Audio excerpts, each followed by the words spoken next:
അതൊരു ഭയമാണ് ശരിക്കും.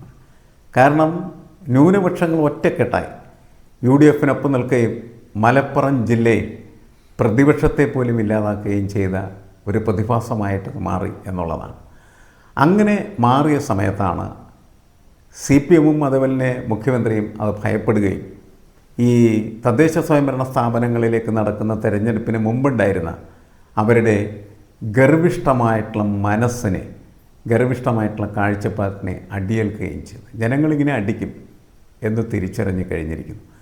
ആ തിരിച്ചറിവിൽ നിന്ന് ഈ നഷ്ടപ്പെട്ടു പോയ മുസ്ലിം വോട്ടുകളെ വീണ്ടെടുക്കുന്നതിനുള്ള സമീപനത്തിലേക്ക് കടക്കുന്നു എന്നാണ് നമ്മൾ മനസ്സിലാക്കേണ്ടത്. ഒപ്പം ഇപ്പോഴും പിണറായി വിജയനും അതേപോലെ തന്നെ CPM തുടരുന്ന ഒരു പ്രക്രിയ എന്ന് പറയുന്നത് ഈ മലപ്പുറം ജില്ലയ്ക്കെതിരെയും മുസ്ലിങ്ങൾക്കെതിരെയും വ്യാപകമായ രീതിയിൽ പ്രതിഷേധിക്കുകയും അപഹസിക്കുകയും ഒക്കെ ചെയ്ത വെള്ളാപ്പള്ളി നടേശനെ പോലെയുള്ള ആളുകൾക്കെതിരെ നിലപാടെടുക്കാതിരിക്കുന്നു എന്നുള്ളതാണ്. അതിപ്പോഴും എടുത്തു എന്ന് നമുക്ക് പറയാനായിട്ട് പറ്റില്ല. പക്ഷേ അതെടുക്കേണ്ടതാണെന്നുള്ള തോന്നൽ അവർക്കുണ്ടാക്കാൻ ഈ തെരഞ്ഞെടുപ്പിന് യഥാർത്ഥത്തിൽ കഴിഞ്ഞിട്ടുണ്ട്. മതനിരപേക്ഷമായിട്ടുള്ള കാഴ്ചപ്പാട് കൃത്യമായിട്ട് പുലർത്തിയാൽ മാത്രമാണ് ഇടതുപക്ഷത്തിൻ്റെ ആ ഇമേജ് എന്ന് പറയുന്നത് നിലനിർത്താനായിട്ട് കഴിയുള്ളൂ.